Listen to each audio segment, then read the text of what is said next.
Guys त्यो चाहिँ हाम्रो सरोज भाइको घर बनाउँदै हुनुहुन्छ। त्यो जग हालेर पनि सकिसक्यो, यहाँ बनाउनु हुन्छ। यो चाहिँ वासिङ हो। यो अब कति समयपछि यो घर कम्प्लिट हुन्छ, अब हामी हेरौँला।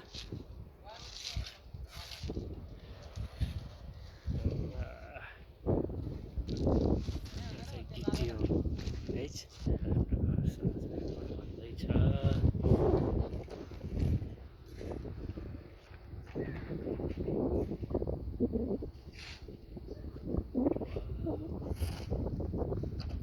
भाइहरूले धमाधम काम गर्दै हुनुहुन्छ। ल अब यो जग सुरु भइसकेपछि अब हामी कम्प्लिट भएपछि एउटा भिडियो बनाउनेछु र सबैजना हेरिदिनु होला भन्न चाहन्छु।